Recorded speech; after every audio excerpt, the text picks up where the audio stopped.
গা ছমছম করা গভীর এক জঙ্গল, আর তার পাশ দিয়ে বয়ে চলেছে বিশাল বড় একটা নদী। নদীতে নৌকা চেপে চলে এলাম একটা বিশাল বহু পুরনো দালান বাড়িতে। এসব কি শুধু স্বপ্নেই হয়, নাকি একটু এদিক ওদিক করে সত্যিও করে নেওয়া যায়, সেটা পরখ করার জন্যই সাত সকালে সপরিবারে বেরিয়ে পড়লাম আর চেপে বসলাম ব্যারাকপুর থেকে বারাসাতগামী বাসে। হেলাবরতলা নেমে 25 মিনিটের মধ্যে পৌঁছে গেলাম বারাসাত স্টেশন, আর সেখান থেকে চেপে বসলাম হাসনাবাদ লোকাল। শুরু হয়ে গেল আমাদের 24 ঘন্টার একটা ছোট্ট ট্যুর। 10 টাকা করে দাদা ভাই, মলমটা লাগালে জ্বালা করে না, জামা কাপড়ে দাগ লাগে না, দাম মাত্র 20 টাকা। 20 টাকা লাগলে চেয়ে নেবেন। দাগ, হাজার, চুলকোনা, পাঁচটা, একজিমা কোনো থাকলে লজ্জা করবেন না, লজ্জা করে রোগটা বাড়াবেন না। ট্রেনেই ব্রেকফাস্ট সেরে নানান মজার অভিজ্ঞতা নিয়ে 1.5 ঘন্টা পর নামলাম টাকি রোড স্টেশনে। আর মজার ব্যাপার, এখানে মাত্র একটাই প্ল্যাটফর্ম। কে পাঠিয়েছে? বিশ্রাম বাগান বাড়ি। কত নেবেন? 20 টাকা করে। ওই ভাড়াই তো। আমাদের এখনকার গন্তব্য বিশ্রাম বাগান বাড়ি। এটি আসলে একটি হোমস্টে। যারা ইচ্ছুক হবেন তারা ভিডিও ডেসক্রিপশন বক্স চেক করতে পারেন, আমি সেখানে ফোন নাম্বার দিয়ে রাখছি। আর এখন আমরা চলেছি সেই বিখ্যাত ইছামতি নদীর ধার দিয়ে, যার অপর পারে রয়েছে বাংলাদেশের সাতক্ষীরা। চলে এসেছি বাগানবাড়িতে। আমরা রুম নিচ্ছি 999 টাকার নন এসি, যার জন্য আগের রাত্রে ফোন করে রেখেছিলাম কোনো রকম টাকা পয়সার লেনদেন ছাড়াই। যেহেতু টাকি ইন্টারন্যাশনাল বর্ডার এরিয়াতে পড়ে, সেই জন্য সব জায়গাতেই সচিত্র পরিচয়পত্র অর্থাৎ আধার কার্ড আপনাকে দেখাতে হবে, এবং তারা এটার ছবিও তুলে রাখবে। আর ইছামতি নদী হলো এই অঞ্চলের ভারত বাংলাদেশের প্রাকৃতিক সীমারেখা, তাই এত কড়াকড়ি। চেক ইন করতে একটু সময় লাগবে, তাই এই সময়টা বাড়িটা ঘুরে দেখতে শুরু করলাম। আর সত্যি কথা বলতে কি, যেমনটা ভেবে এসেছিলাম তার থেকে এই জায়গাটা অনেক অনেক বেশি সুন্দর।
দুপুরের খাবারের সময় জেনে নিলাম, আর আমাদের খাবারও অর্ডার করে দিয়ে আমরা একটু ফ্রেশ হয়ে নিয়ে বেরিয়ে পড়লাম আজকের গন্তব্যে।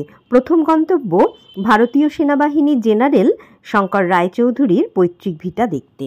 উনি যদিও এখন অবসরপ্রাপ্ত এবং এখানে থাকেন না, কিন্তু প্রতি বছরই দুর্গাপুজো উপলক্ষে তিনি উপস্থিত হন এখানে। তাই তার বাড়ির দুর্গা মণ্ডপটিও আমরা দেখে নিলাম।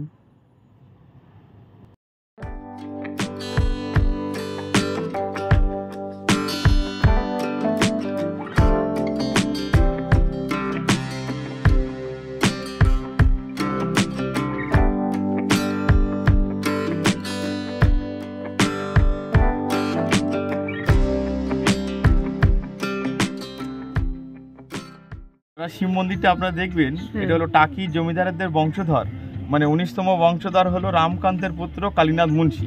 মূলত 1208 সালে এই পুকুরটি খনন করে দুটি শিব মন্দির স্থাপন করেছিলেন। এই মন্দিরটির বর্তমানে বয়স হলো 221 বছর।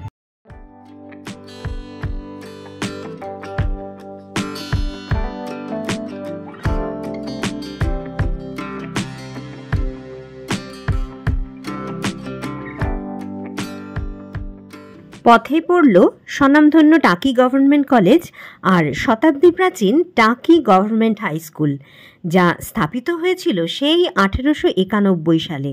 প্রত্যেক বছর মাধ্যমিক আর উচ্চ মাধ্যমিকের এই স্কুলের ছাত্রদের সাফল্যের কথা আমরা টিভিতে বা নিউজ পেপারে দেখি। এবার এলাম ঘোষ বংশের দালান বাড়িতে, যেখানে একসময় বহু স্বনামধন্য স্বাধীনতা সংগ্রামীদের পদধূলি পড়েছে। টিকিট করা হয়েছে? টিকিট আছে, বন্ধ ছিল এতদিনই। আচ্ছা, এই বছর কানি হয়েছে খোলা। কত? 10 টাকা করে? হ্যাঁ হ্যাঁ। আচ্ছা। এই দালান বাড়িতে এসেছিলেন নেতাজি সুভাষচন্দ্র বসু। ভাষণ দিয়েছিলেন অত্যাচারী ইংরেজদের বিরুদ্ধে রুখে দাঁড়ানোর জন্য। ঘোষ পরিবারের মতিলাল ঘোষ সেদিন এই উপলক্ষেই নেতাজির সামনে লাঠি খেলা দেখিয়েছিলেন। স্বাধীনতার পরবর্তীকালে এখানেই টাকি পৌরসভার অস্থায়ী কার্যালয়ও গড়ে তোলা হয়েছিল কিছুদিনের জন্য। শোনা যায় স্বাধীনতা সংগ্রামীরা এখানকার একটা সুড়ঙ্গ পথ ব্যবহার করতেন, সেটা আজও এখানে দেখা যায়। এটা পুরো সুরকি দিয়ে তৈরি বলছে, কোনো সিমেন্টিং কিচ্ছু নয়। স্বাধীনতা সংগ্রামীরা এখানকার এই সুড়ঙ্গ পথটা ব্যবহার করতেন ইছামতির তীরে খুব তাড়াতাড়ি কিন্তু গোপনে পৌঁছে যাওয়ার জন্য। এখন সেটা পরিত্যক্ত হয়েই পড়ে রয়েছে। যদি সরকারিভাবে অধিগ্রহণ করা যায় তাহলে হয়তো আমরা অনেক কিছু জানতে পারবো। আর এই সেই সুড়ঙ্গ পথ। এবার চলে এলাম আবার সেই ইছামতির তীরে। এখন চৈত্র মাস, গরম পড়তে শুরু করে দিয়েছে, তাই লোকজনও খুব কম, কিন্তু শীতকালে প্রচুর পিকনিক হয় এই জায়গায়। এখানে কিন্তু কোনো লাইটের বন্দোবস্ত নেই, তাই বুঝতেই পারলাম যে রাত্রিবেলা এখানে বিশেষ কেউ আসে না।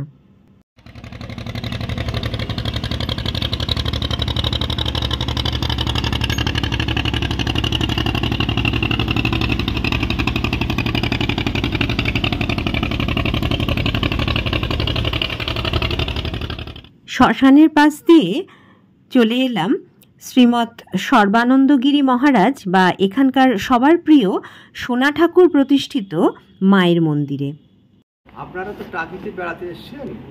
এই টাকিটা আপনার জমিদারি এলাকা ছিল। এখানে একত্রিতে অনেক জমিদার বসবাস করতেন। একটা প্রচলিত কথা আছে, টাকির লাঠি, সাতক্ষীরার মাটি আর গোবরডাঙ্গার হাতি। সাতক্ষীরা আমাদের এই পাশেই বাংলাদেশ, এখন বাংলাদেশ হয়ে গেছে, নদীর ওপারটায় সাতক্ষীরা। সাতক্ষীরার মাটি এত উর্বর, ওখানে খুব ভালো ফসল হতো। আর গোবরডাঙ্গা হাতি খুব প্রচলন ছিল, জমিদাররা মানে সাজসজ্জা করে হাতি ওনাদের মানে একটা ঐতিহ্য ছিল। আর এই টাকিতে একসঙ্গে বহু জমিদার বাস করতেন। এখন রয়েছি টাকি রাজবাড়ি অর্থাৎ জমিদার বাড়ির দুর্গা মণ্ডপে। সবই বেশ ভগ্নপ্রায় হলেও জমিদারের পরবর্তী প্রজন্ম নানাভাবে চেষ্টা করছেন তাদের পুরনো স্মৃতিগুলোকে রক্ষা করার। তবে সব কিছুর জন্যই চাই টাকা, এটা তো অস্বীকার করার নেই। সেই কারণেই সব জায়গাতেই এন্ট্রি ফি রাখা রয়েছে খুব অল্প মূল্যে। এখানেও আমরা 10 টাকার টিকিটের বিনিময়ে ভিতরে প্রবেশ করলাম।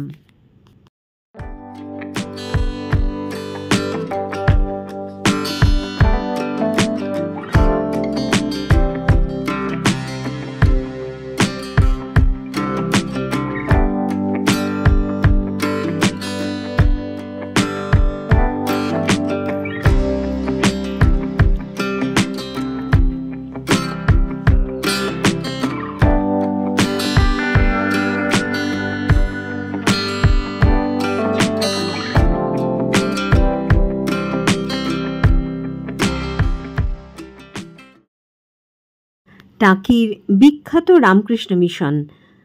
আজ গুড ফ্রাইডে ছুটি থাকায় স্কুল বন্ধ, আর দুপুরবেলা আসার কারণে মন্দিরও বন্ধ।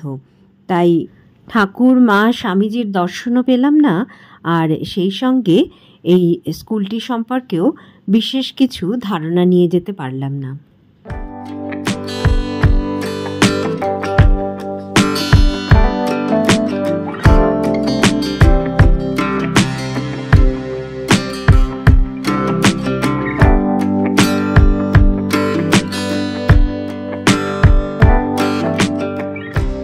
ফেরার পথে নামলাম টাকি রাজবাড়ি ঘাটে, যেখান থেকে ইছামতি নদীতে বোটিং শুরু হয় ৩ মোহনা অর্থাৎ ৩টে নদীর মিলনস্থল পর্যন্ত।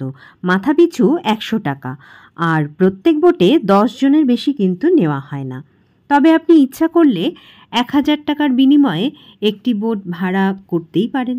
ঘড়িতে তখন বাজে বেলা ২টো।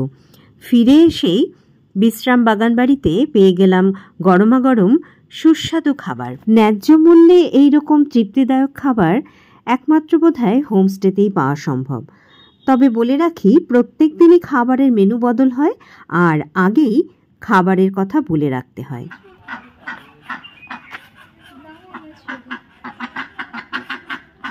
সন্ধেবেলা এবার একটু অন্যরকম এন্টারটেনমেন্টের জন্য টোটো চেপে চলে গেলাম মালদ্বীপ। না, আসল মালদ্বীপ নয় মোটেই, এ হলো মিনি মালদ্বীপ, অর্থাৎ মালদ্বীপ রিসর্ট। বাচ্চাদের তো বটেই, বড়দেরও এই জায়গা ভালো লাগবে, এটা কিন্তু নিশ্চিত।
সন্ধেবেলা কি আর চা না হলে একটু চলে?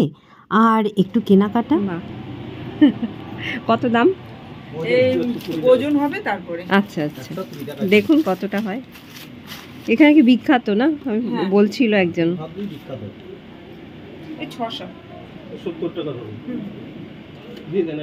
যারা ভোজন রসিক তারা এখানে আসলে কিন্তু হাতে তৈরি বড়ি আর ঘি কিনতে ভুলবেন না।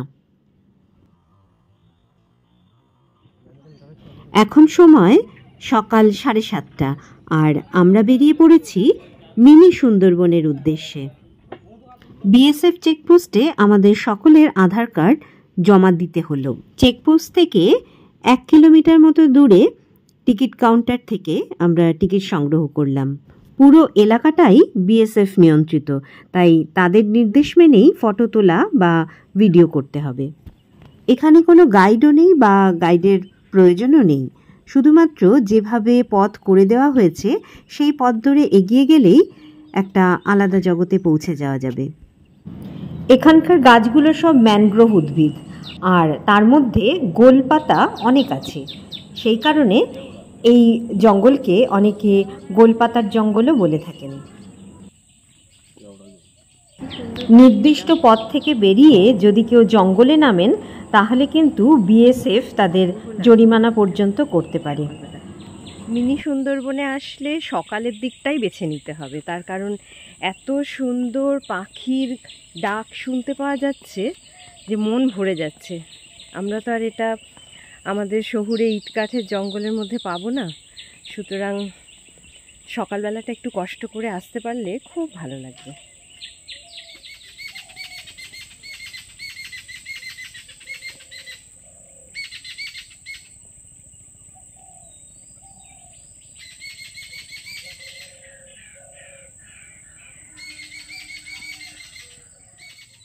সাঁকোর মতো এই দীর্ঘ পথটা তৈরি করে দেওয়ার কারণটা জানতে পারলাম স্থানীয় মানুষদের কাছ থেকে। পূর্ণিমা আর অমাবস্যার দিনে যে জোয়ার হয় তাতে নদীর জল অনেকটা ফুলে ফেঁপে উঠে এই অঞ্চলটাকে অনেকটাই প্লাবিত করে ফেলে। আর ইছামতির জলও নোনতা, আর সব মিলিয়ে এই কারণেই এখানে ম্যানগ্রোভ উদ্ভিদের জঙ্গল তৈরি হতে পেরেছে। এখানে এসে দেখছি নদীর চওড়া অংশটা খুবই ছোট, আর একদম দূরে যে অংশটা দেখা যাচ্ছে সেটা হচ্ছে বাংলাদেশের সাতক্ষীরা। এই নদীর পার্শে মাছ আর কাঁকড়া বেশ বিখ্যাত শুনতে পেলাম।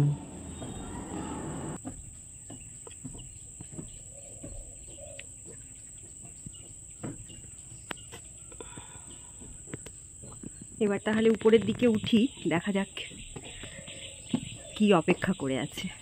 বাপরে বাপ, একটা পুরো জঙ্গলের মধ্যে দাঁড়িয়ে আছি মনে হচ্ছে। নিচ থেকে গাছগুলো উঠেছে। ওয়াচ টাওয়ারটা সত্যি সুন্দর। নদীটাকে একদমই দেখা যাচ্ছে না, এত ঘন জঙ্গল মনে হচ্ছে।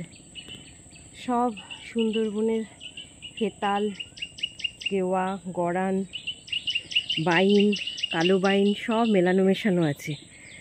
হঠাৎ করে দেখলে তো একই রকম লাগছে, তাই না? কিন্তু যখন চিনিয়ে দেওয়া হয়েছে নানা রকম গাছের নাম, তখন আলাদা করে বোঝা যাচ্ছে। গাছটার দেখো গায়ের মধ্যে কীরকম অরেঞ্জ কালার, সবুজের মধ্যে কিছুটা সবুজ আবার কিছুটা অরেঞ্জ।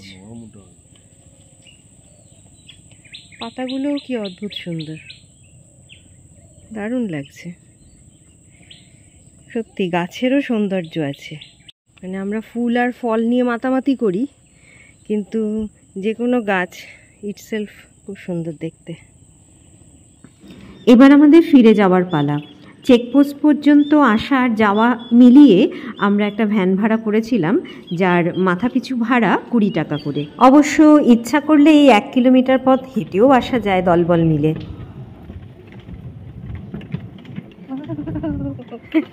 এই জায়গাটা একটু ঢালু না, কি সুন্দর। আমরা ফিরে এলাম 9টা নাগাদ। 10টার সময় বিশ্রাম বাগানবাড়ি থেকে আমাদের চেক আউট হয়ে যাওয়ার কথা, সেই জন্য বেশ তাড়াহুড়ো করেই তৈরি হয়ে নিলাম। খাবার ঘরে ডাক পড়ল জলখাবারের জন্য, আর এটা ছিল আমাদের কমপ্লিমেন্টারি ব্রেকফাস্ট। খেতে খেতে ওখানকার একজন কর্মচারীর সঙ্গে কিছু কথা হলো। ভাগ করা আছে, আচ্ছা, ওই সাইডটা আলাদা, উপরটা আলাদা, নিচটা আলাদা। আচ্ছা, এখানে সমস্ত ধরনের অনুষ্ঠান। আচ্ছা আচ্ছা।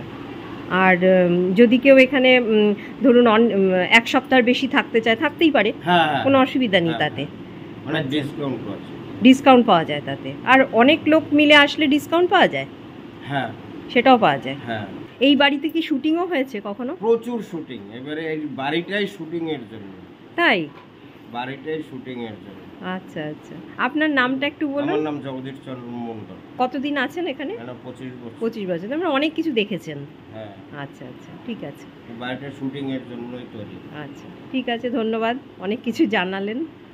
যখন যেমন হতে পারি তাই হতে পাই যদি, তবে আমি এক্ষুনি হই ইছামতি নদী। একদিনে ইছামতিকে দেখা হয় কিন্তু চেনা হয় না। আবার আসার ইচ্ছা নিয়ে ভরপুর মন নিয়ে ফিরে চললাম বাড়ির দিকে। আমরা এখন ধরব ডাউন হাসনাবাদ লোকাল। ভিডিওটি ভালো লাগলে লাইক আর শেয়ার করবেন। আর যদি ইচ্ছা করেন তাহলে সাবস্ক্রাইব করে আমার সঙ্গে থেকেও যেতে পারেন। তাহলে দেখা হচ্ছে অন্য কোনো ভিডিওতে। ততক্ষণ পর্যন্ত প্রত্যেকে সুস্থ থাকুন, ভালো থাকুন আর চেষ্টা করুন কোনো না কোনো জায়গায় বেরিয়ে পড়তে। নমস্কার।